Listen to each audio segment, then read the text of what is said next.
So I've only seen Lego Lord of the Rings, I think. And the speedrun route for that is really fucking cool. There's a lot of really good out of bounds stuff, but I don't know any of the Lego Star Wars ones, so I'm hoping this is going to be really glitch heavy, though I'm skeptical. I imagine there's a good chance it's going to be mainly just playing the game normally fast, which isn't as cool, but hopefully it has a great story around it.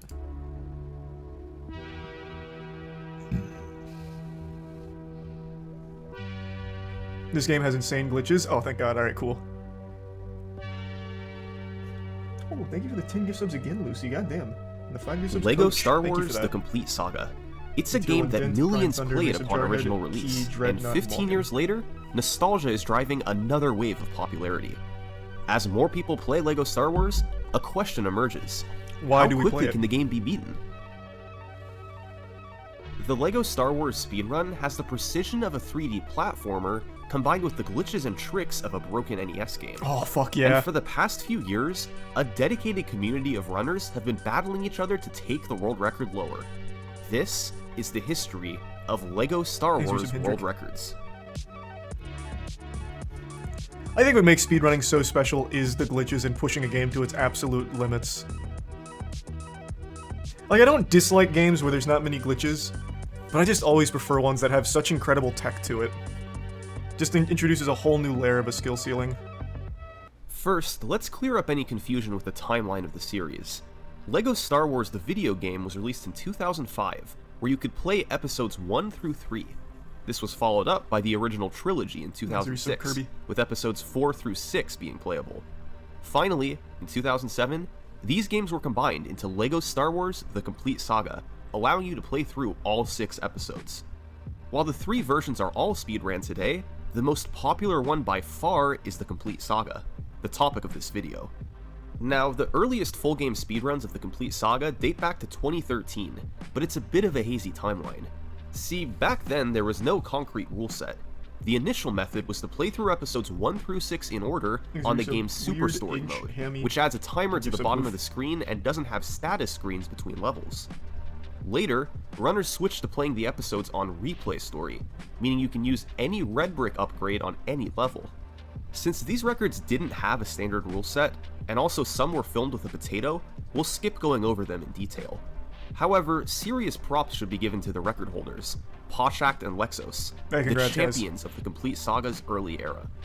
For the next 2 years, no records would be set. But in 2015, the community began to form once again, and for the first time, All because of a meme. standardized rules were created. All runs would be played on New Game instead of Replay Story. Thanks to Prime Savior. All red bricks, which are unlockables that give you a special ability, were banned. And you could only play with one player. Calling in player 2 at any point was disallowed.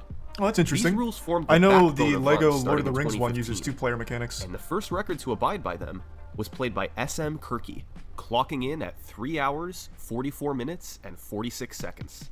Thanks for your overs. Now, this might seem long for a speedrun, but LEGO Star Wars is a long game. It has 36 levels, most of which take several minutes to get through. On top of that, there are also nearly an hour of unskippable cutscenes between the Oof. levels. So, how did Yikes. Moistcr1tikal speed the game What the up? fuck, ew. Well, his general strategy can be seen in Negotiations, the first level in Episode 1. He 30 killed seconds. enemies 30, and built objects. Jesus, 36 isn't that much. My guy, do you know what a level is? Put it in perspective. Halo, the Halo campaigns, the longest one has 13 levels. I think, right? Isn't it 13? I think it is. And it's Halo 2. No. How many does Halo 2 have? 12. Halo 2 has 12. No. Fuck. God damn it, now I'm so spotty on it. Regardless, it's like in the 10 to 15 ballpark. Like, that's standard. I feel like 11. No. It's more than 11. I know that. I just can't remember exactly how many. Point is, most AAA games have less than 36 levels, like significantly less. Thanks, resub Flick. And the resub Hot Dot. 36 is a lot. That's a big chunk. Needed to progress, but beyond that, he was running through everything as fast as he could. Oftentimes, there was no need to actually kill enemies. It's could just 15, I'm on the perform MCC tasks right and now. I got ignore them, 15 then. And if you die, you quickly respawn Thanks, and can SFN. keep going. In level 2 of episode 1, SM Kirky showed off quick platforming, jumping through the stage while avoiding slowdowns. Another simple strategy used was on bosses. On fights like Darth Maul and Jango Fett, SM Kirky used the Jedi Slash over and over, the most effective way to drain the health of bosses. So thus far, it seems that SM Kirky was still following all the rules of the game. Those levels He are was much just longer doing than the 7 minimum minutes. possible and optimizing everything I for guess, speed. yeah, but it doesn't matter. I'm just saying But by no, pure quantity. there's 36 is a more lot SM of levels. Kirky did we've yet to discuss.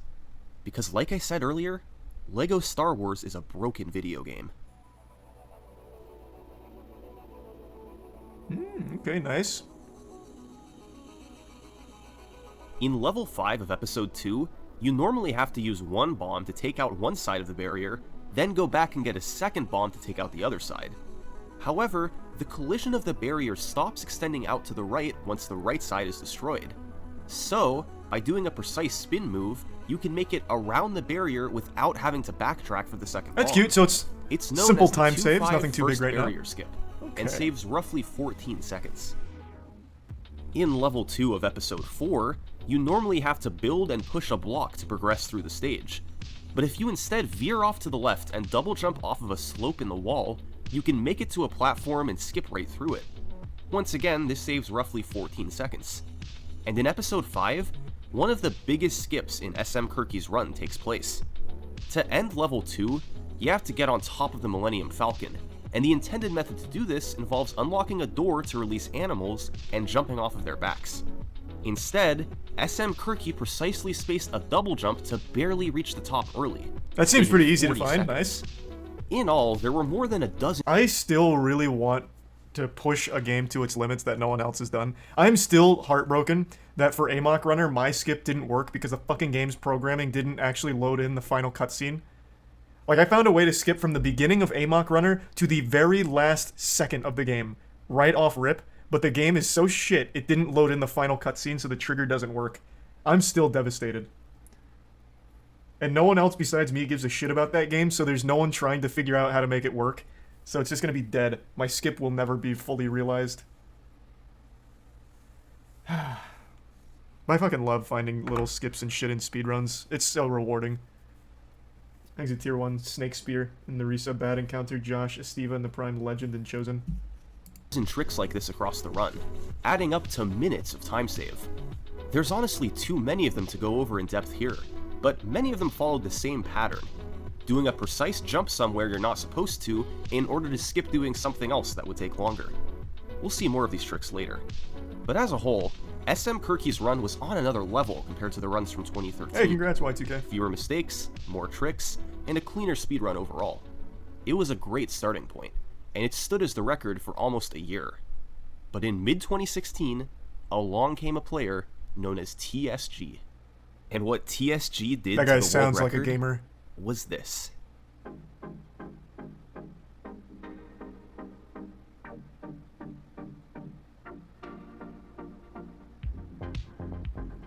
Thanks to Resub Gullible. In 2016, a runner named TSG came onto the scene. By June, he'd have the world record. And over the next year, he'd do that 9 more times. His dominance can be attributed to a few things. First, his skill level was well beyond that of any other runner. The only one who was close was SM Kirky, but he couldn't catch up. Second, this was an incredibly active period of discovery for the game. You'll see soon how many new tricks TSG was able to use. And third, TSG played the game on PC. This wasn't fully known at the time, The PC but Master running the Race. game on PC is much faster than any other version, mainly from having faster load times.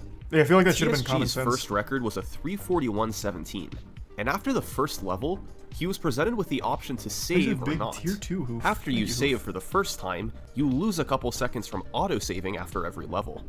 However, it does allow you to reset the game before a cutscene plays at the end of each episode, since your progress is saved before then. This allows you to more quickly start the next episode instead of watching a long Okay. cutscene, especially after episodes 3 and 5, and the time save is further compounded from the fast resetting that you can do on PC. And of course, he had a plethora of new strategies to use, particularly in episode 5. Thanks to One Resub was in stage Lily 5-2. Newbie C-3PO and Mobile, can't the jump, Prime Cell so you Sword. normally have to build a cart to take him up this ledge. But instead, TSG just punched him and pushed him up, saving roughly 22 seconds from not having to use the cart. That's a fucking cool strat. And in Alright, 5-4, I like that. you normally have to have Yoda teach Luke the Force and build bridges for R2 to use. But why do that when you can just use bad collision detection in the wall and get up anyway? This was discovered by Grubo, and saves a solid 30 seconds. But the most notable trick in the run was one known as DV3, short for Darth Vader 3. In this form of the fight, you're supposed to deflect objects into Darth Vader, then eventually glass comes down and you can jump across. However, it's just barely possible to jump across without the frame glass, perfect. meaning you can skip the entire fight. You have 3 frames of leeway between the 2 jumps and a double jump, and it was easily the most difficult trick in the run. But if done properly, you would save over 70 seconds from not having to fight Darth Vader. And thanks to these 3 tricks and more, despite having some big slowdowns, TSG had his first world record. Samiris Pixel. His record streak would Idolane and continue Split. over the following weeks, and the run had a couple major changes. First, he changed the episode order, playing episode 5 last. Players were allowed to play them in any order they wanted, but putting episode 5 at the end was beneficial since its ending cutscene was the longest, and timing stops before the cutscene plays. This way, it's not included anywhere in the final time. And the second change was the removal of a leaderboard rule. Red bricks were no longer banned. That meant he could use certain unlockables as he found them throughout the game. The 2 big ones he used were exploding blaster bolts, which lets you kill some enemies quicker and blow up certain barriers, and infinite torpedoes, which means you always have them behind you in the flying levels and don't have to go pick them up.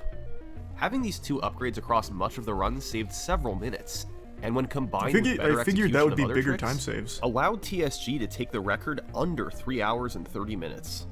New strategies were also getting discovered left and right, and in late 2016, one of the most obvious oversights from the developers was found by a player named Osamnol.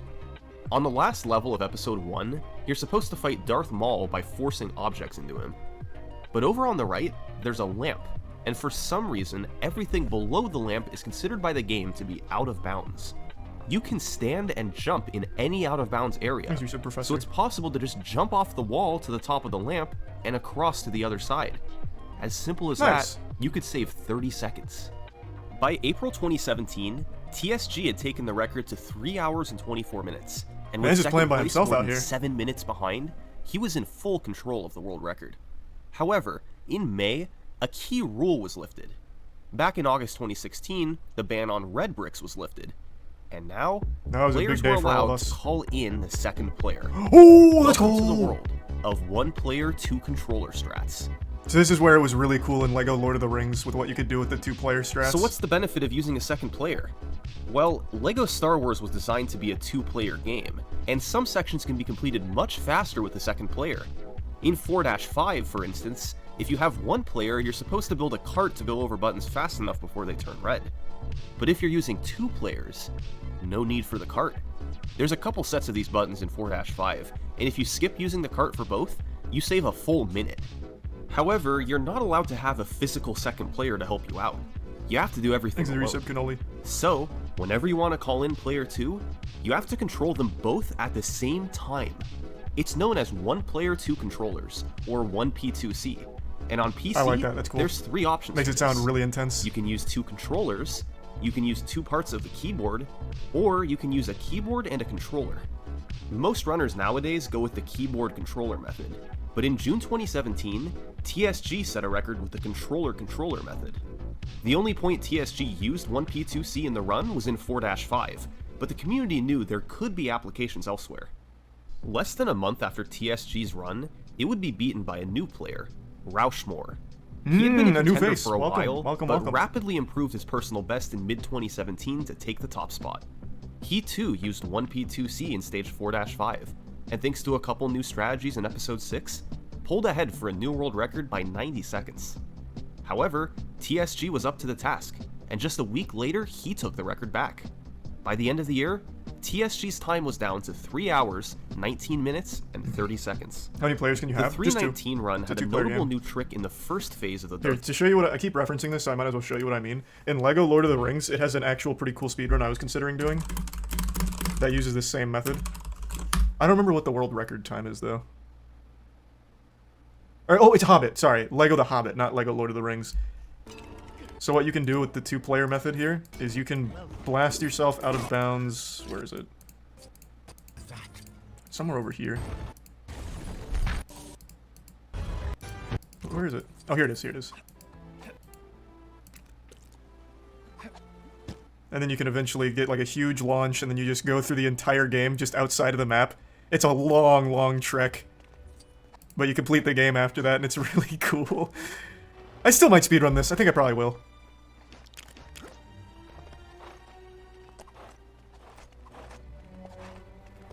It's a short one. It's only 10 minutes. Like, I might as well at least get on the leaderboard.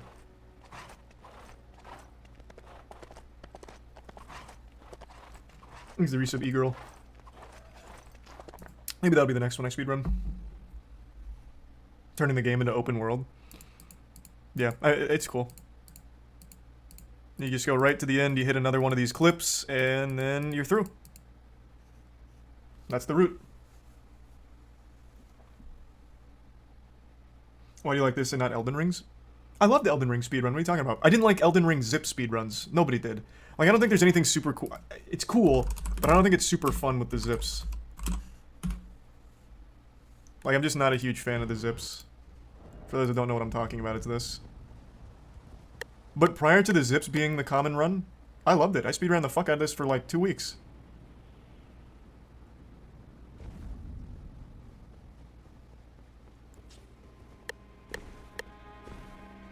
Motherfucker using a metronome? Well, you have to. It's extremely precise, so you gotta use the metronome.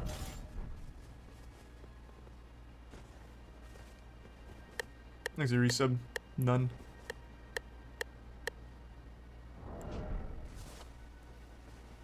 Isn't zips only allowed in one category?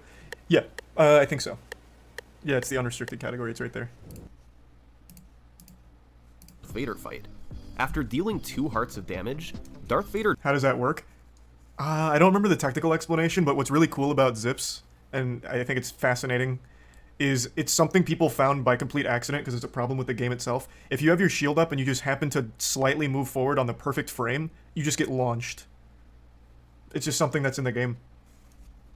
Jumps around and won't knock Luke's Stormtrooper helmet off. You can then use R2 to precisely land on the white part of the panel, then fly and avoid a death plane to barely make it to the other side. Once there, you activate a platform for Luke, and open the door with the Stormtrooper helmet to skip nearly the entire fight. The trick, nicknamed DV1, saves 45 seconds and was discovered by a runner named Zolas. When combined with DV3, it was quite evident that stage 5-5 was becoming the most critical point of the run. Speaking of Zolas, he would set the game's next record, a 3:16:12. He implemented 1P2C across the run more. Okay, this is on my brain, so I want to vocalize it. This is just getting all the neurons firing, and I can't let go of my AMOC runner thing. I think what might be fun, I'm not sure I'll pull the trigger on it, but I at least want to put the idea out there. I think what would be really a fun thing to do, since we haven't done a bounty in a while, is just choose a dog shit game like that, and then put a bounty on it like, whoever has the fastest speedrun time in this game after a month gets 10 grand. And hopefully that would incentivize people to run it and find incredible routes and maybe end up with a really fun speed game and just keep changing the target for that every every month. I think that might be a fun idea. Don't know if I'll like fully commit to that, but I at least want to put the idea out there as something that I think could be an interesting idea. Just keep trying to find great speed games, cool tech, and just making a fun event out of it. More small time saves, like deflecting shots so that R4 could safely activate the panel in 2-2, and others were more substantial. Yeah, Jervaylin did the Halo 2 lasso bounty. You could now use Chewbacca to activate the elevator and ride it immediately, instead of having to use Han Solo and wait for its second cycle. A time save of about 12 seconds. But interestingly, Zolas played the game on Wii. I'm gonna write that fucking idea down before I forget it. I think that'll be fun.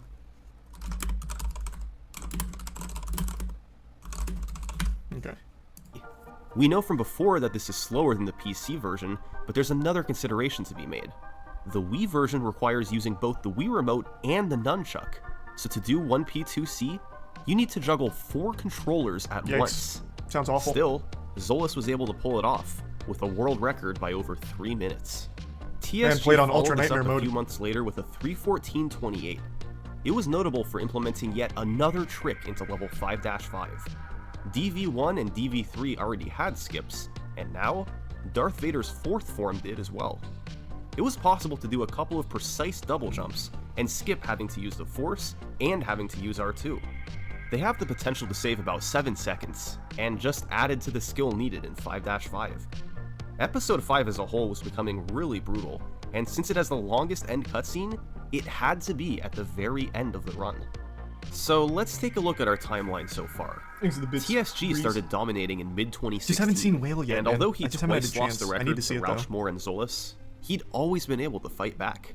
2 years later, his name was still on top of the leaderboard. But TSG's 314 from June 2018 would be the last record he would ever set. The game was about to enter a new era, because in October 2018, Rauschmore did this. Oof. Jesus, Rauschmore. Have mercy. Over the span of just 3 weeks, Rauschmore took the record from a 314 down to a 309. The key was the rapid discovery of new tricks by a runner named L-Tree. Tricks that would save up to 8 minutes. Oof. And the first Is it one movement tech? is really stupid. In 6-5, killing the Emperor normally takes a substantial amount of time. However, if you lure him over to the corner and die intentionally, upon respawning, you can just push him off the edge. That's hype. It skips the remainder of Wait, the that's fight so and cool. saves 45 seconds. Good discovery. Later, it was L-Tree, discovered more you like could push him W-Tree off at the type. start of the fight by calling in player 2. It saves an additional minute and is known as the Ultra Kill. Another simple boss skip was found in 4-3. You can skip the spy fight by using the Force on R2. Resub Leon and This Mango. pushes him past the trigger to start the fight, and if you call him in after, you can just go in the open door and save about 50 seconds. But the real big time save was in 6-3. In this level, you're supposed to hop in your speeder and drive through the roughly 5-minute course. Instead, if you go into the corner of the end barrier with both players, player 1 gets placed above player 2, and you can do a 360 to make it over the barrier. This activates the end of the course, and you can skip the entire thing to save several minutes. That's so good. These discoveries helped lead to 4 consecutive records from Rauschmore.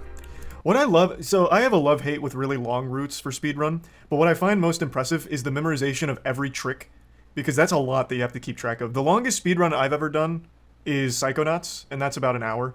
I think the world record's like sub 50 now, but when I was running it, the record was about an hour, and I was pretty active with it. And trying to keep track of the tricks, when to use them, how to do them, where to do them, and being super precise and even frame perfect at times is unreal, especially after like 20, 30 minutes worth of already going through a run.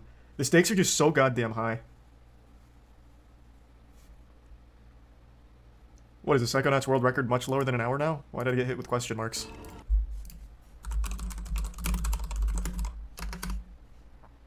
Oh my, wait, what? 30 minutes. Holy shit. Well. Okay. That'll do it. Thanks to Tier 1 Cappy and the resub MCR and the Prime Callum. What new stuff did they discover? Glad to see it's still active. It's a great speedrun. If you guys haven't seen the Psychonauts speedrun, highly recommend it. It has some really cool glitches, and there's really great movement tech as well. Unless you'd rather just drop and give me 20 right now! I'll just watch that on my own later and catch up with it. Maybe I'll His start fourth running that and again. final time, a 309 from October 2018, would be the final record set in the year. Always been 30, you just misremembered? interest- No. This was set in 2020. I stopped running it when I switched to Twitch, which would have been 2018, late 2017. I haven't run this game since coming to Twitch.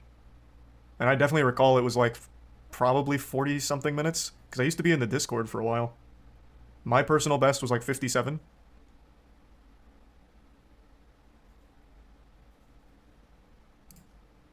Interestingly, as the record stayed put at 309, the run started to get massive views on YouTube. It went semi-viral, and many people who saw the Brian video Elijah. thought it could be fun to try running it themselves. And largely thanks to Rauschmore's video, by early 2019, there was a new crop of runners ready to gun for the world record. Oh, good spread. In 5th place, there was Senor with a 3:11:37. In 4th place, there was Wii Super with a 3:10:45. In 3rd place, there was Osamnol with a 3:10:06. And in 2nd place, there was Shred with a 3:09:54. All 4 runners were closing in on Rauschmore's resub, record, Papa and it was Dappa, obvious and that gold. one of them would beat it soon. The general consensus for the favorite to do so was Osamnol, but all 4 of them had a shot at it. And then, one of them broke through. On February 11th, 2019, Senor jumped straight from 5th to 1st place to capture his first world record. He lowered Congrats, his personal Senor. best by nearly 2.5 minutes in the process. Senor had gotten into the game after seeing Rauschmore's video, and although he lowered his time quickly, he was comfortably behind the other record contenders. But the key to Senor getting this record was 1P2C. He used it all over the run. He used it for multitasking, he used it to get one player in position while the other player built, he used it to push characters further ahead. These were small time saves on their own, but they added up when used across a 3-hour run. This was also the first run to use the incredibly difficult disco skip in 6-2. After building the speaker, you then try and position Luke so he's exactly 50% inside of the speaker once it's finished being built. The game doesn't know what to do when you're inside a built object, so if you're next to a wall, it will sometimes push you huge through clip. it, meaning you can go out of bounds and skip building the disco party to save 40 seconds. This is a really precise trick, since you have to be positioned just right to clip out of bounds, but if you miss it, you can just break the speaker and build it to try again. With all the competition from top runners, people didn't expect Senor's record to last long, but it would only last for 3 days. On Valentine's Day 2019, Shred took the record with a 3:06:27. Shred had been running the game for over a year, but only became a serious record contender early in 2019. And his record was an improvement by nearly 3 minutes, which was especially impressive given that it was played on a Wii. It didn't do much new over Senor's record, but was better executed. It had a first try ultra kill and a cleaner episode 6 overall. Senor fired back just 3 days later with another 2-minute record improvement. Thanks to Prime Yuka. The world record was now down to a 3:04. Sub 3 looking possible. Still had some significant slowdowns. Senor lost nearly a minute on disco skip, and over 30 seconds in 5-5 from missing the DV skips. So clean up those tricks, save a bit elsewhere, and add in a couple new strategies. Illiterate? And suddenly, sub 3 didn't seem out of the question. In March 2019, Senor in 2 chat, let's runners go. started to pull ahead from the rest of the pack.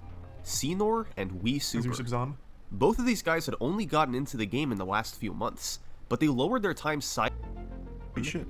Wii Super started a run of his 25 own, gift subs, Eldon. and this run would finish Christ, as a thank you, Eldon. 2:59:04, the world's second sub 3. Oof. Had Wii Super started his run just a few hours earlier, Roughly he Super. would have won the race to sub 3. But instead, he had to settle for second place, while Senor got the glory. But Senor's record wouldn't last long. He beat his own run by 43 seconds just a day later. This run was notable for introducing a piece of RNG. In 4-4, there's a section where Obi-Wan is supposed to appear across the room on a bridge after you arrive. The way the game tries to get him there is by running through a room with barrels. If he gets stuck behind a barrel, the game turns him to try and get around them, which slows him down, but he still eventually arrives on the bridge. Usually. Sometimes he gets stuck. And if that happens, he never shows up, and you can't progress through the level. LEGO Star Wars is a broken game. Now, runners used to have a way around this. You reload the bridge room by entering and exiting the previous room, which guarantees Obi-Wan will show up for a 2-second time loss. But players then found 4-4 cutscene skip. By jumping off of this ledge, you can hook back and enter an out-of-bounds area to skip to the next room. I like that. This means a cutscene doesn't play, and you save 18 seconds. However, I really feel like getting out of bounds in a game like LEGO, you can do a lot more than just go from room to room. But of course, I'm not in the community. I haven't run this game in particular myself. I just feel, well, we're also super early, so maybe they do. I feel like there's just so much room for out of bounds, especially in a game as linear as LEGO. If you can just get out like they found here, I feel like you could really push the shit out of it. as a consequence of the cutscene not playing, you can no longer reload the bridge room, since you wouldn't be able to leave the previous room if you enter it. So, Obi-Wan RNG was back into play. Thanks again, Eldon. If you didn't want to show up, you were in big trouble. A couple weeks later, a fairly substantial change was made. The community decided to alter the way runs were timed. Instead of starting when the players gained control in 1-1, it would now begin when selecting New Game on the main menu. This was mostly done so that movement in the cantina would be considered in the final time. It added roughly 58 seconds to all runs. Aw. So, when Senor set a record that would have been 2:57.36 under the old timing, it was retimed to 2:58.34. And that made it 4 consecutive records for Senor. He was the first to sub 3, Thanks, you're and supreme. now he was taking control of the leaderboard. And for Wii Super, he just couldn't catch up. He perpetually remained slightly behind Senor, easily in second Bronze place, kneecap. but ever since he missed his chance at the first sub 3, the world record eluded him. Thanks to the reset. But after the Very- 2:58.34, or Wyvery. Senor announced that he would be taking a break from the category to focus his efforts elsewhere. Maybe this was the chance Wii Super needed. With Senor at least temporarily out of the picture, he could hone in on improving his time without needing to compete with anyone. And as it turns out, just 2 days later, Oh! it was only record by a second, but Wii Super had finally overtaken Senor. It was a run with a great early game, but he lost some time on speeder skip and had a weak episode 4. Still, Wii Super had broken through. Was this a one-time deal, or was he about to make something more out of it? Senor 6 comes days back later, from that break. a 60-second record improvement by Wii Super, largely due to saving time in episode 4. The very next day, another minute and a half world record.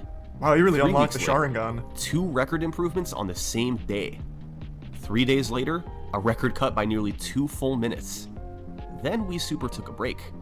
And when he came back, another world record. My god. 7 records over the course of 3 months. He got for Wii unleashed. Super. The final one was a time of He had 5 anonymous gift subs. 2:53.04. The resub Sapphire. After a while, Senor had come back to attempts, but this time the tables were turned. He was the one who couldn't catch up to Wii Super. The way he went on this run was through both improving his own skills and utilizing new strategies. In 2-6, Wii Super began using Dooku Skip. By standing on a barrel, you can force it with player 2 and clip under the floor. By then dropping out with the inbounds player, you can lead them forward past the trigger for the Dooku fight and enter the next room. The trick was found by Thanks, Reset Senor Noisy. and saves up to 30 seconds. Wii Super also began using the Vehicle Smart Bomb Red Brick. It allows you to hold the special button in ship levels and make everything on screen explode, which can save you about 20 seconds in 5-1.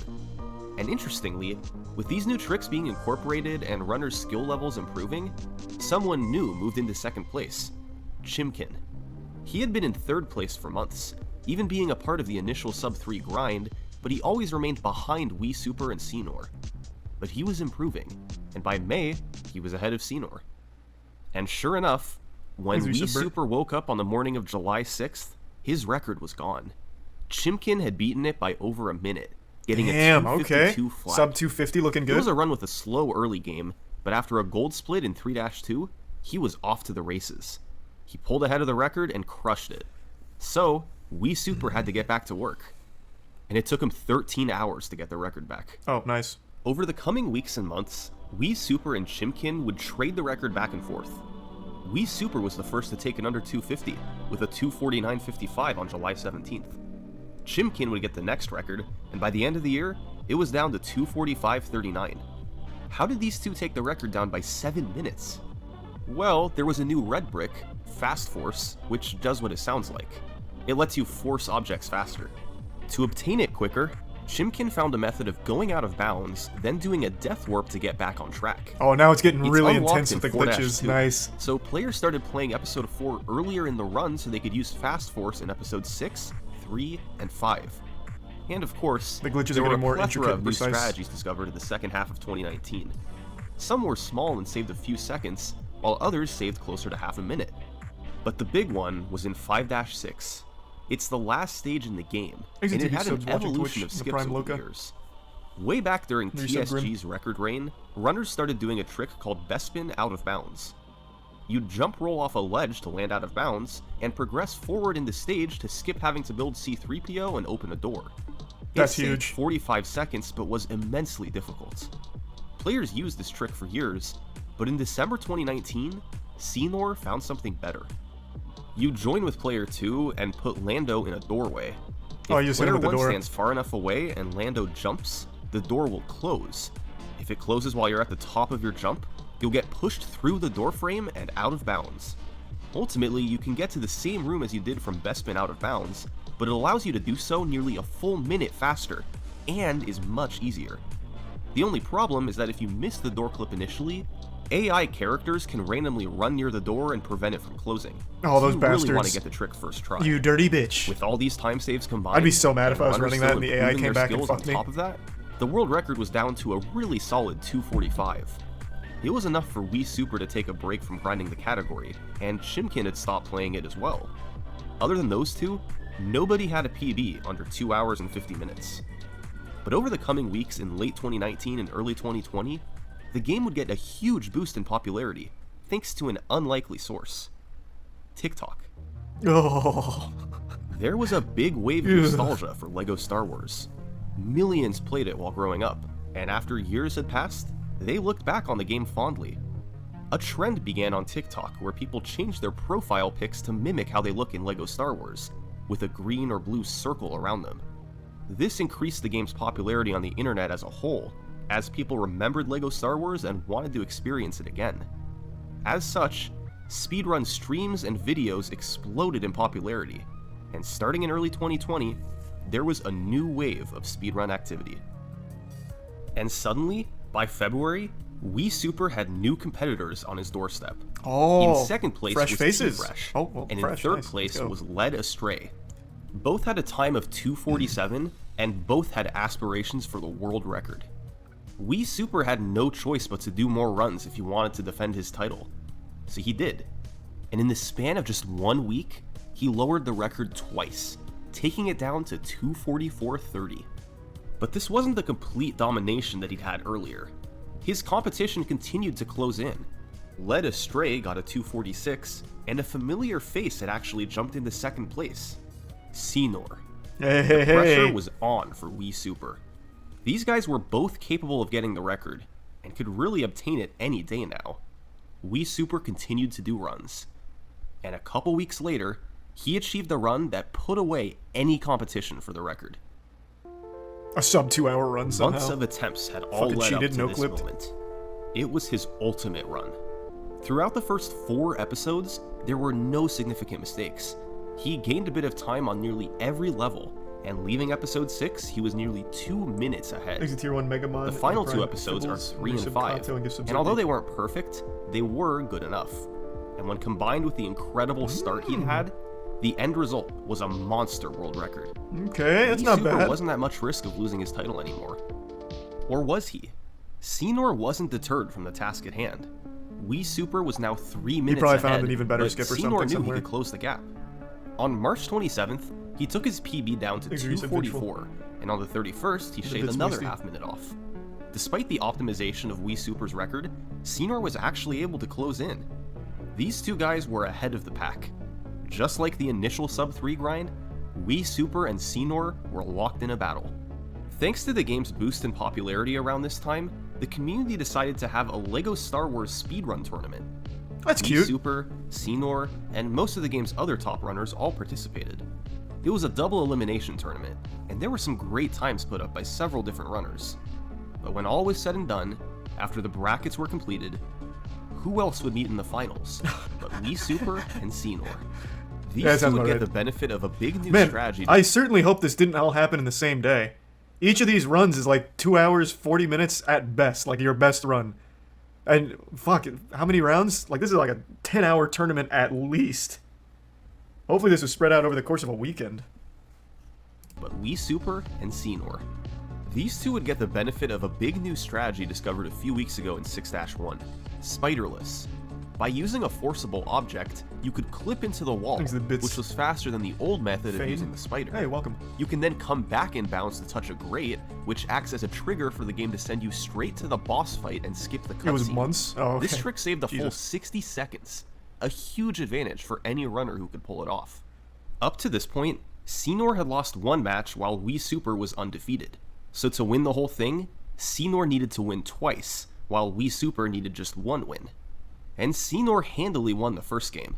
Wii Super accidentally soft-locked in 5-1, Oh, you losing fool! several minutes and allowing Senor to cruise to an easy victory. That meant there would be a winner-take-all match the next day to determine the tournament champion. This was going to be a tough task for Senor. Think of all he had going against him. His personal best was nearly a minute behind Wii Super. He had lost to him earlier in the tournament, and he had gotten a pretty lucky victory yesterday thanks to a fluke softlock. He was going to need to play out of his mind if he wanted to win this thing. And so, on April 19th, 2020, in the final match of the tournament, with his opponent heavily favored to win,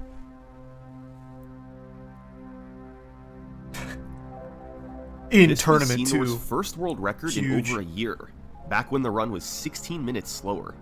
And it was actually a close race through much of the run, but Senor eventually pulled ahead. And although Wii Super finished with a 242, he didn't stand a chance. Senor won the match, he won the tournament, and he got the world record.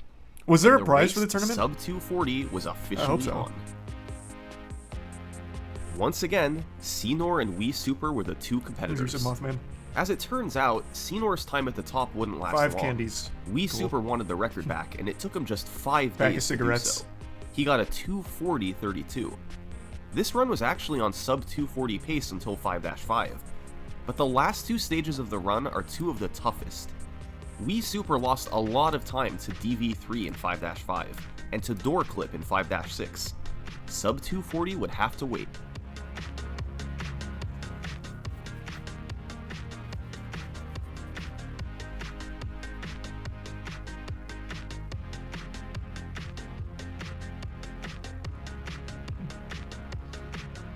Imagine not doing DV3 second try. Ugh. Couldn't be me. Damn, Jesus, that door is really I feel like I could, like, see Wii Super's anger with killing the Wii Super NPCs lost there. 45 seconds to Door Clip, and missed sub 240 by just 4 seconds. That's so sad. It's a great example of how tough the end of the run is. Door Clip is in the very last stage, and if you miss it initially, bad luck can make you lose the record. Over the following few weeks, competition caught up. A couple runners named Pickle Toe and Ginger Legend got times in the 241 range, More new increasing the faces. pressure on Wii Super. And on July 14th, Senor had a run on sub 240 pace into 5-6. But once again, Door Clip killed it. He ended up 1 second behind the world record. Wii Super had was a waited too heartbreaker. long. Other players had caught up, and it was a dead heat for the first sub 240. But on July 22nd, Obama. Wii Super had a run with a fantastic first few episodes. He then lost his helmet in 4-5, but a great episode 6 put him back in the lead. He had a rough 5-5, but with time to save in 5-6, sub 240 was still possible. He got Door Clip quickly, and left just enough room to get a sub 240. Nice. 239.49. Wii Super had won the We're race. coming. This was Wii Super's 22nd world record. Typical. He'd faced competition from some of the best in the world, but time and time again, he had proven he could come out on top. With his sub 240 goal accomplished, Wii Super finally felt he could take a break. And the runners in second shot. through fourth place, Not in this game. Senor, Pickle Toe, and Ginger Legend, had lost motivation after being beaten to the first sub 240. So, they all stopped running the category as well. Oh, what? For the first time in many months, there was little activity at the top of the leaderboard. That meant there was technically an opportunity for someone outside of the top 4 to swoop in and make a move. T-Pain. Let's take a look at who was in 5th place. This is E-Roadhouse. He had been running the game for about 3 months, and managed to quickly enter the game's top 5. However, during the sub 240 grind, he was comfortably, well, LEGO Star Wars has an ultra shortcut. Let's go! Level 1-4 is the pod Now we're race. fucking cooking. You have to drive around the course 3 times to beat the stage.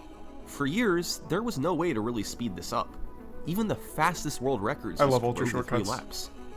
But in mid-2020, For those that are unfamiliar with ultra shortcuts, Summoning Salt also has great content on it here. Most known in like Mario Kart Wii. It's so cool. Ultra shortcuts are so fucking cool. Highly recommend checking any of these out if you're interested in really cool skips. P53, Havster, and Senor combined to develop a trick called Pod Fraud. It's a very complicated trick, but the gist of it is that the game's only method for checking lap completion is seeing if you've touched an area on the far side of the course, and seeing if you've touched the finish line region.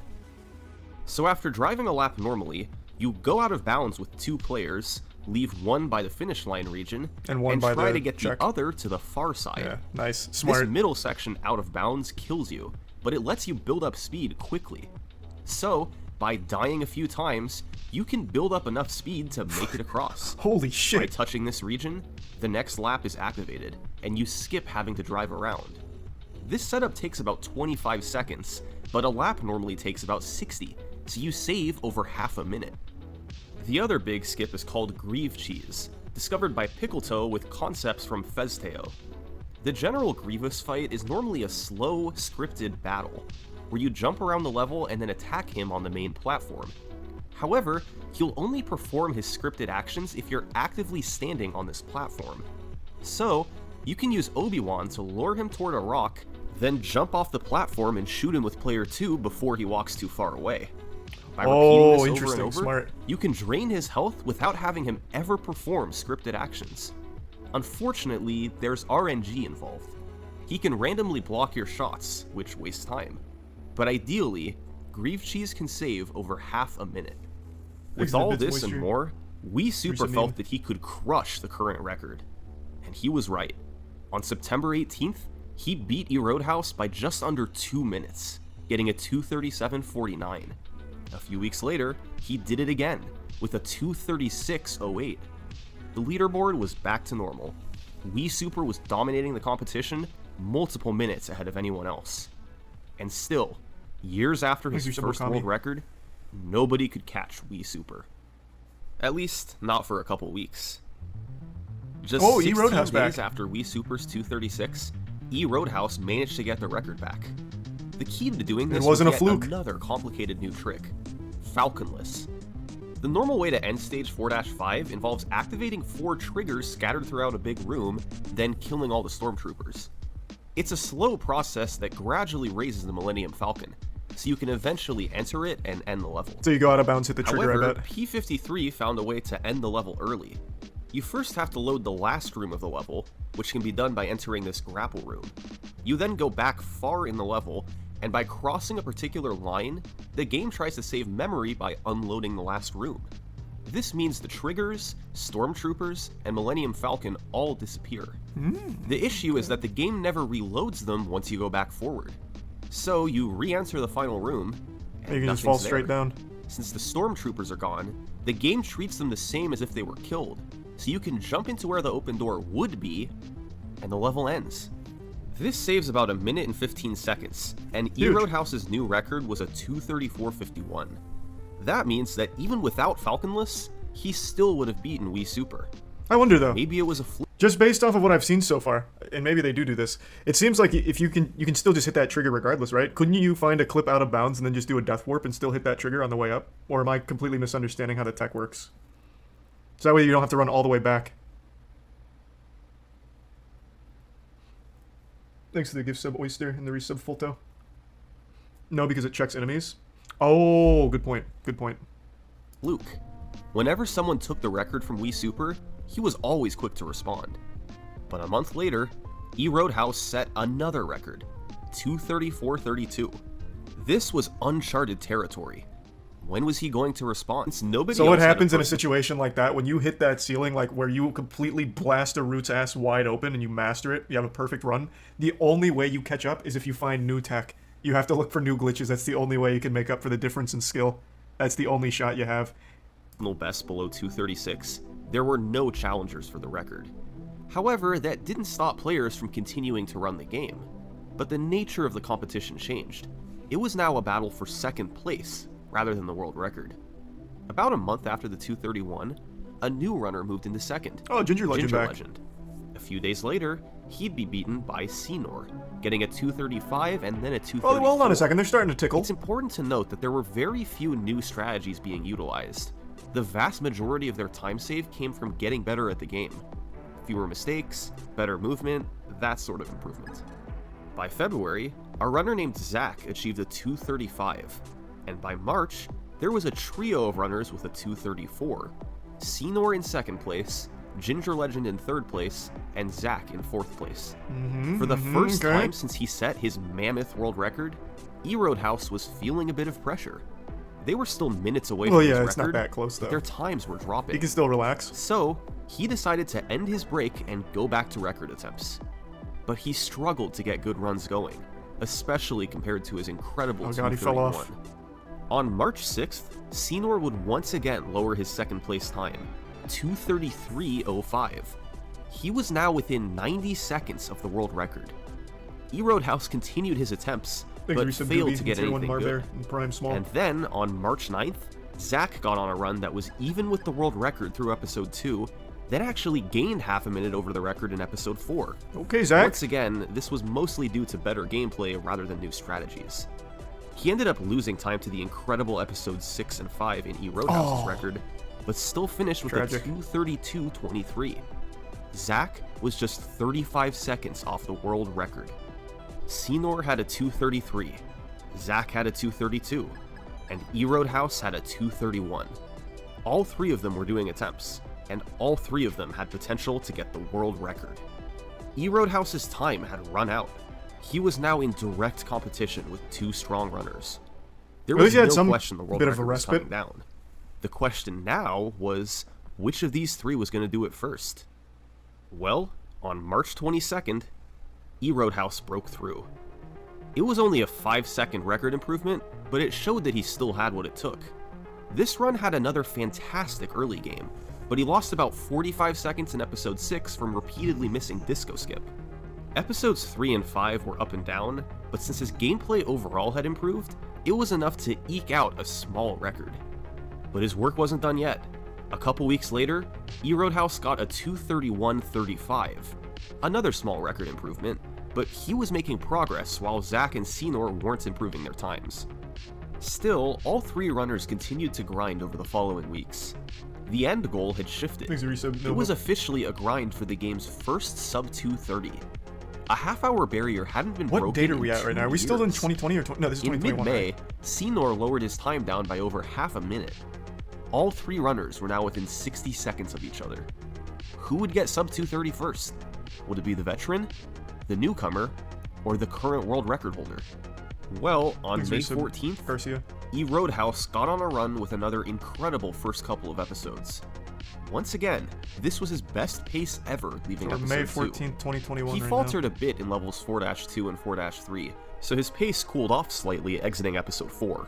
But after episode 6, he was still a minute ahead of the record. It was clear that this would be a golden opportunity for the sub 2:30. And then, in episode 3-1, something strange happened. E-Roadhouse was cycling through his splits to see what time saves he had left, and he accidentally paused his timer. He realized Rookie this a mistake. short while later and unpaused it, but this threw everything off. His pace would now seem better than it really was.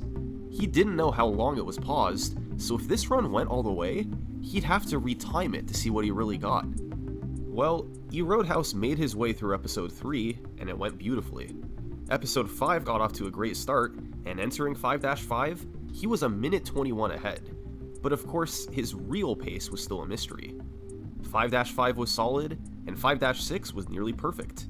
And when he stopped his splits, they read 2:29.35. E-Roadhouse knew his run was slower than that, but the exact amount wasn't known. It all came down to how long the timer was paused. It's probably just over it had to be 2:30. retimed.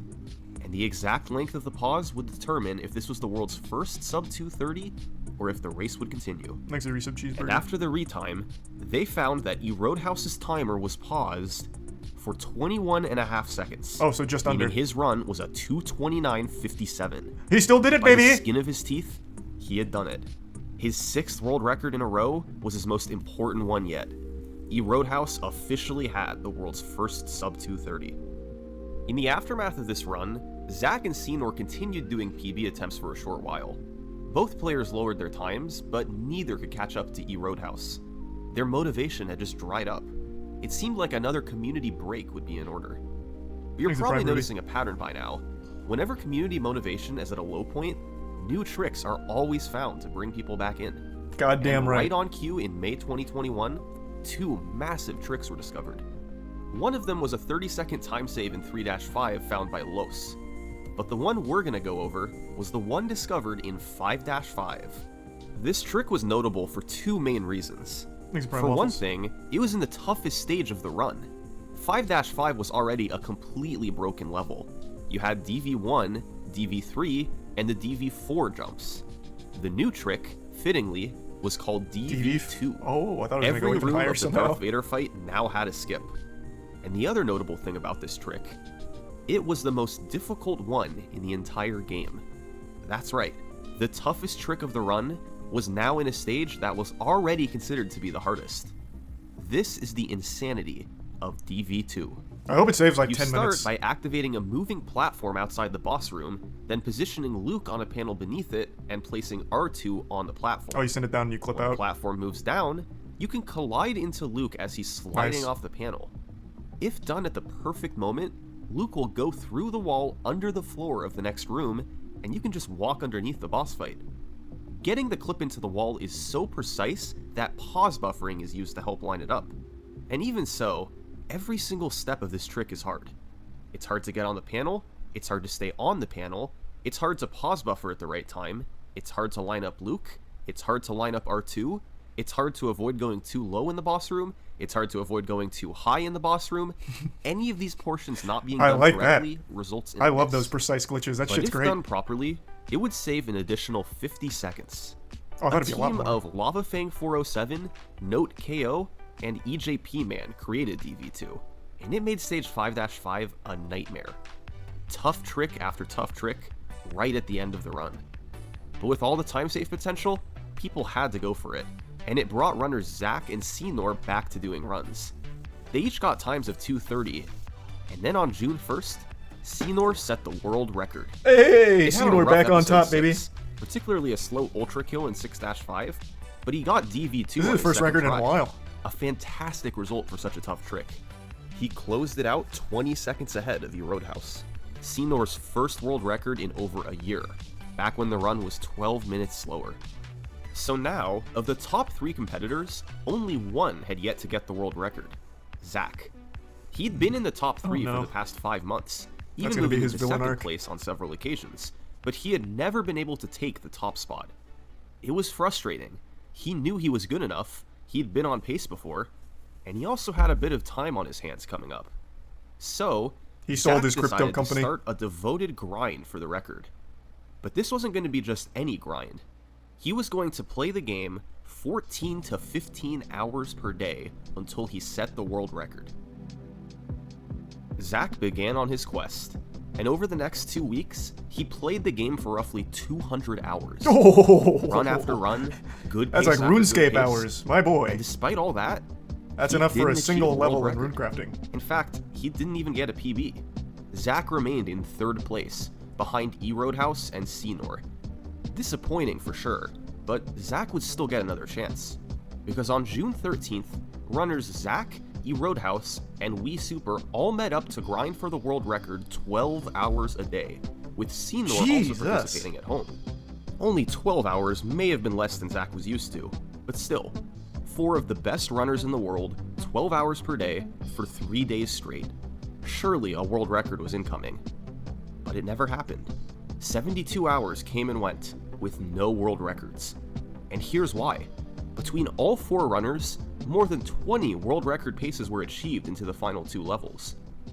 All of them died to DV2. Oh, It was such a hard trick. that's And tragic. trying to execute it when feeling the pressure of a record-paced run, good luck with that. So for Zack, a grind of 12-hour days hadn't worked. 14-hour days hadn't worked either.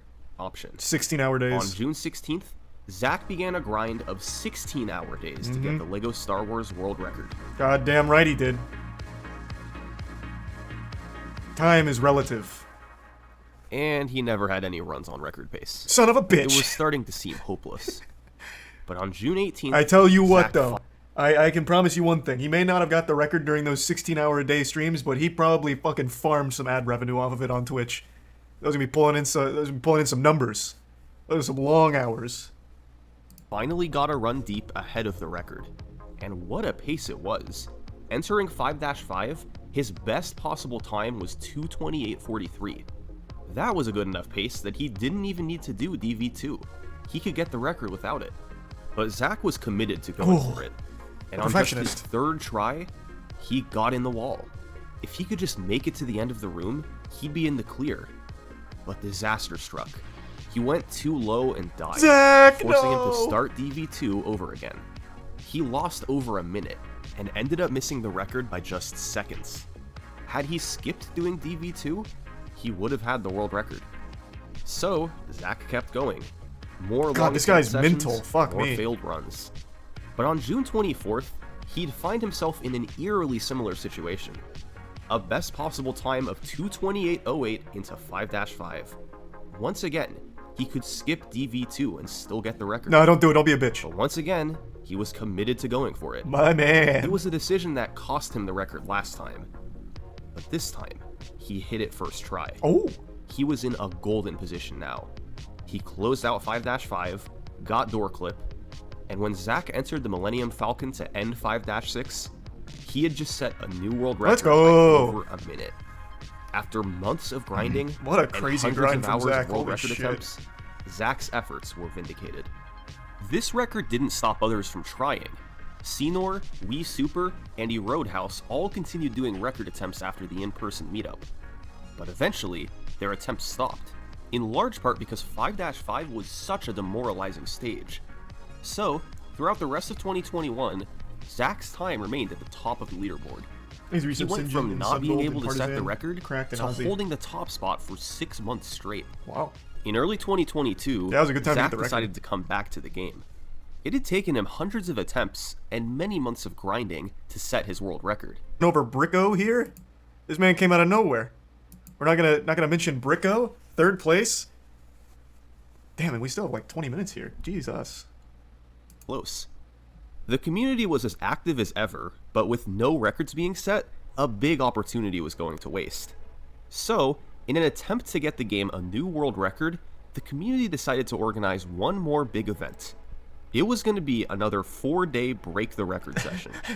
But instead of the game's top so 4 sweet. runners competing, this time they expanded it to the top 10. 10 runners, 4 days, and a goal time of 2:26. Nice. Even with this many runners, nobody knew for sure if a new record would be set. But one thing that wasn't in doubt was that there would be a lot of movement on the leaderboards. Zach and Roadhouse were in first and second place, and they were the favorites to lower the record. Just behind them were Bacon Soda and Bricko, still with Hey, there he decent is, odds to Big get the Bricko. record. And beyond them was a mix of prior record holders and newer Thanks, contenders. Reese Salazar. Their and Red personal Rocket. bests ranged Brandon. from Zach's 227 down to a 233, but all of them knew that they had a serious chance to move up on the leaderboard. Let the world record attempts begin. Zach and Roadhouse may have been in the best positions to lower the record, but 4th place runner Bricko got the first good Oh, chance. here we go. Just hours into day 1, Bricko he had a mode. run with a best possible time of 2:25.46 into episode 3. There was still a ways to go, but it was easily on world record pace. Unfortunately, a poor episode 3 cost him the record, Son of a but he bitch. still got a 2:27.47. This was good enough for second place. It was a big motivator for the rest of the group, especially for the recently demoted to 3rd place Roadhouse. And toward the end of day 1, both he and Zach found themselves on record pace into 5-5. But DV2 would strike again. Roadhouse finished with a 2:28.25, Ooh, yeah, he got mad there. and Zach got That a DV2 will get ya. 2:27.45. Zach's time was faster than every runner on the leaderboard, except for his own record. Day 1 had come and gone, and despite movement from some top runners, no new records were set. Day 2 featured a couple PBs from runners in the top 10. Wii Super got a 25-second PB cut, and Senor moved from 5th to 4th place. But for most of the day, none of the top runners got anything on world record pace. Then, late in the night, after most runners were done for the day, Zach had a run with 2:27.11 potential into 5-5. But of Not course, 2:26, don't he care. still had to get DV2. That's pussy stuff. We And don't he deal with actually that. did it first try. This was the best chance of the event. He had one tough trick to go, door clip. And unfortunately, he couldn't get it. That's unlucky. He lost over 20 seconds and finished with a 2:27.38. The best time of the event so far, but still no world record. Ooh, Jesus, thank you for the 20 gift subs, Celindas. Thank you for that. Celindus. Day 3 featured fucking several name. more Thank you for that. promising runs from Zach. Appreciate the He fat achieved drop. numerous 227s, but none were low Numerous enough to beat the spooling. record. There was a bit of movement from lower ranked runners, as It's Jared moved from 10th to 8th place. But as Day 3 was coming to a close, the record remained at Zach's 227.19. Time was starting to run out. The game's top At least runners tier had one gotten slow. close, but nobody had been able to break through. But then, toward the end of Day 3, those runners would get a bit of extra motivation. With all this attention on LEGO Star Wars speedruns, George Lucas came a into the new equation strategy himself. was found in the Grievous fight. Oh. Before, Grieve Cheese could be used to get a quick kill, but it was inconsistent as he would randomly block your shots. But by switching your resolution to 800 by 600 instead of 1920 by 1080, the quick kill becomes much more consistent. On average, you save 10 to 15 seconds. Oh, This nice. wasn't Wait, an I got 4 enormous shots in time there. save, but it was enough to give these runners a pretty big boost. Yet still, Day 3 came to a conclusion, and no world records were set. I bet they 24 find a more hours to consistent go. way for DV2 Through is the my first guess. 3 days, neither Zach nor Eroadhouse maybe had not. set a PB, but Zach certainly had the better chances of the two. He set numerous 227s, and with the new time save on Grieve Thanks for Cheese, your sub, Ketro. he was in position to get a record if he could just get there again. But on the evening of Day 4, it was Eroadhouse who found himself ahead of the record after Episode 6. After utilizing the new strategy and having a nice start to Episode 5, he remained in the lead heading into 5-5. This was the level that caused Zach to miss the record so many times in the last 3 days. But Eroadhouse clutched it out. Oh, it's He got a big. first try DV2, and entering 5-6, his best possible time was 226.40. Eroadhouse was one level away from getting a 226. Door clip. He needed to get door clip, Don't do it to us. and he did, Oh, let's go. after wasting about 20 seconds. Oh. The run was now teetering on the line of Fuck. being a 226 or a 227. And in the end, the run finished as a Oh. 227.03. It wasn't a 226, but it was a world record. It had taken over 3 Unlucky. days, but the world record had finally been achieved. Bittersweet world And record. interestingly, at the exact same time, Zach was on a run in episode 3. Entering 5-5, Thanks to this Reset run Sean, too Solid, had potential to Morsky, get a 226. and All Might. It was a chance to take the record right back. But his final 2 levels weren't good enough. He finished with a 227.07. If he had set this time an hour earlier, it would have been record. But he was too late. And with the event winding down, it was shaping up to be a pretty disappointing few days for Zach.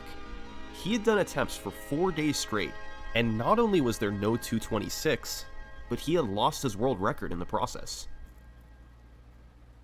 Runs continued on for the next couple hours, but the event had a hard cutoff of 11 PM to get your last run started. And as the last seems kind few of seconds arbitrary. before the deadline ticked away, Zach was on the main menu. Maybe he shouldn't even bother starting another run. Oh, there's going to be a little He had done storybook hundreds conclusion. of He gets it attempts here. over the past few days, and no 226 had Thanks come for out your of sub, it. MG. Once I'd lost record, I was like, okay, I lost record. I no longer have a streak of records. It is what it is. That's totally fine. But I really wanted to win BTR, and I didn't want to go out on the note that I had, which was like multiple choked records in the event in previous days. Obviously, I wanted the record back. Obviously, I wanted to win the event. But getting the first 226 was still like the priority in my mind. So, with just 8 seconds to go, Zach started his final run of the event. There she And in doing goes. so, he joined 6 The other world runners who record. were in the middle of their own final runs. And I was like, this Like run lottery has to winners finish. where they play, like, There is one no time world where and I win. reset here. Because even if it doesn't PB, I have to get through this run no matter what. Once I started that run, I was like, I know I can do it. I didn't think I would, but I knew I could. During every cutscene, I would be looking at the restream, just seeing who was on a run. And I saw that Ginger was on a really good run. And the reason I noticed this was only because I could hear the commentary. And the commentary was just like losing their minds. They were like, I can't believe that Ginger is like on this insane run right now. And I was like, this must be really good for how much the commentary is talking about it. Sure enough, it was insane. Ginger was the game's 7th place runner, with a personal best of 231.59. But with his back to the wall, at the very end of the event, he had somehow mustered a run on Oh, God. world record pace into episode He did it. He did it till 5, he went plus ultra. 4 minutes ahead of his PB. Jesus Christ. Ginger has this capability sometimes to just play insane. he's an anomaly. He can sometimes just pull something out that you've never like even thought was possible. And I knew that it was actually a realistic possibility that he would get record and even maybe the first 226 just with that run. Was this really happening? The 7th place runner jumping straight to world record? Well, You Ginger bet your had an sweet up bippy. and down last few levels, Oh, and he yikes. finished with a 227.51. Well, that sucks. An enormous PB, and definitely one to be proud of. But it still wasn't the world He could record. have had it. Meanwhile, That door while clip, man, all eyes were on Jesus. Ginger, Zach had started off on an incredible run of his own. So we typically talk about a good run as exiting, we pay attention to our episode 4 exit. That marks like around the halfway point in the run. Previously, the best episode 4 exit was I think a 109.56. So getting a 109 episode 4 exit was something that had been done I think a total of 3 times ever. And so what happened was I got another 109, and that is something that I wasn't even looking for. You don't need a 109 for a 226. You don't even need a 109 for a 225. And that made me a little nervous. But what happened next? If he was human, just that plain is. crazy. On one of the game's But he's made of greatest ice. paces ever, Zach proceeded to play the best episode 6 ever performed. Now, this was not only the fastest pace ever, it was the fastest pace ever by over a minute. Zach was in position to demolish the world record. Damn, he's hitting him with a He big just had pod to right hold it now in the together for webcam. final 2 episodes. The run was pretty much insane. It kind of bled a little bit of time in episode 3 until I got to the infamous library skip. When I got there, I prayed to the gods, and those gods did not give me a first try library skip. They did not give me a second try library skip. They did not even give me a 10th try library skip. So I ended up losing around 55 seconds on that trick. Oh, no. Now at this point, I was like, okay, this is fine. Now I wasn't happy, it's only a minute. Now that might sound like an insane thing to say. This was such an insane run that I could afford a minute time loss. So I did lose a minute, and everything was pretty much still in order. I was still way ahead of the record, and out of episode 3, going into episode 5, everything was definitely still set up for me to That's fucking get tragic, a low though. 226. It was I definitely haven't even still seen in library skip be a tough But one. while yet. That Zach must have was just trying been to really navigate unlucky. through episode 5, the other players were finishing up their runs. And guess what? EJP Man, PB by over a minute. T-Fresh, PB by 18 seconds. Wii Super, PB by 40 seconds. Oh, wow, it was magic in the air And that night. all of this stuff is happening, and I'm on this run, and I'm like, my mind cannot comprehend everything going on. There's 4 people PBing, and so in my mind, I'm like, it's time to focus. So I close the stream. With all the other runners finishing, all eyes were back on Zach. He made his way into 5-5, still ahead of the record by close to a minute. When you're on pace, this level is the killer. I mean, it's no question. There isn't a level in the game that's even Yeah, you can't close fuck to up this hard. DV2 here now. And I get to DV2 skip. That'll And haunt I you for the realize rest that of my your hands are life. shaking. It's very hard to pause buffer while your hands are doing this the whole time. So I have this this thing that I usually tell myself. Thanks to I'm reset like, beats. you can be nervous later, but no, now not first try. you have to hit the trick. I get the trick 3rd try, which is effectively my first actual attempt at the trick. DV2 skip definitely I would say is a harder trick, but DV3 when the pressure is on, when the nerves are setting in, is just brutal. No. So I miss it once, and I'm like, that's fine. But when I miss it twice, that's when I start to get a Panic. little concerned. Yeah, panic I is think I setting missed in. it 6 times before Oh. I finally got it. And at that point, I was like, uh-oh, this is gonna be close. The best spin opening cutscene is over a minute long. And I think that's gonna be so interesting. sad. You get almost 2 minutes. So you to can't sit miss door there clip, not even and once. be ready, to prepare. The whole time, I was not preparing. I was sitting there, shaking, being nervous out of my mind. My heart was beating super fast. I could not stop thinking about what was going to happen. I kept telling myself, you can do this, you can do this, you can do this. And I don't think it was helping. The toughest trick in 5-6 is door clip. It was a trick that killed many runs over the years. But this run was perhaps more important than any before. Zach made his way through 5-6, and miraculously, he got door clip right away. There you go. This Alright, was so it. now it's in the books. He had some leeway, and as he entered the last room of the run, he was in position to get a There she massive is. record. So I enter the end platform. world I look at record. my timer, and I'm like, I can probably do And a this. 226. So I get there, and I'm killing the stormtroopers, and it's going a lot worse than it usually does. I should have absolutely been cementing like a low 226 5x here, and I was actually starting to lose a lot more time than I thought. What? How? And I took a very bad death. Oh, I you got killed killed? no stormtroopers that just died, which is just a flat 2 seconds. And I was like, okay, now I'm cutting it really close. So I kill the last guy, I look at it, and I literally just say, please, please, please, my god, please. I didn't know what to do. He gets it with a besides just 226.59. I hit the door. I looked at the timer. 226.59.7. Wow. I was at first in disbelief for about half a second, and then I lost my mind. I could not believe it. I was just so proud of myself to finally get the 226. The amount of emotions running through me were just... That's huge. I couldn't believe it. That's so big. The 226 was incredible, the culmination of Zach's and others' efforts since the start of the year. But it wasn't the end of the road for LEGO Star Wars speedruns. There was still room for improvement as a lot of time was bled in episodes 3 and 5. So, even in the few months after the event, there's been a lot of record improvements. Just a few days after the event ended, Zach August. lowered the record by another 21 seconds, largely from cleaning up the final 2 episodes. He'd then lower the record down to the world's first 225, thanks in part to a new strategy in 5-4 by EJP Man. Meanwhile, both E-Roadhouse and Ginger Legend were getting close. E-Roadhouse had a couple runs that barely missed record due to a missed skip, and Ginger Legend had taken his PB down to a mid-226.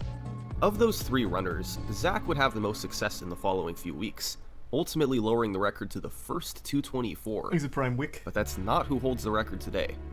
That honor goes to E-Roadhouse, a 224.43. This record featured a fairly slow first 4 episodes, but had the strongest final 2 got the mantle episodes back? ever in a run. That's where the world record stands today. To most, LEGO Star Wars is a game that you played 10 years ago for fun, I didn't ever play then it, never actually. touched again. It was a neat distraction, and a source of nostalgia, but in the end, LEGO Star Wars was a game of the past. But to this dedicated group of speedrunners, this game is so much more than that. They've been able to Yeah, I know the world thousands record got of lower. I hours of saw enjoyment, Summoning Salt tweet about it 2 creating days ago. rivalries and friendships that have But I didn't want to lasted look at it. I years. didn't want to be spoiled. They've given the game a renewed boost of popularity, years after its heyday. And over the course of a decade, this is how they've lowered its world record. Thanks for Damn, watching. look at that. Jesus Christ. This period was probably the most turbulent down here. This was the one where it got, like, really crazy. Because a lot of the new faces came in around here, and then this is where it just got cutthroat. Fucking 16-hour-a-day runs. World record. Jesus Christ. Thanks for watching. Gotta love an active speedrunning If you enjoyed the community. video, please consider subscribing. It really helps me out. Crypto Thanks. chart. True.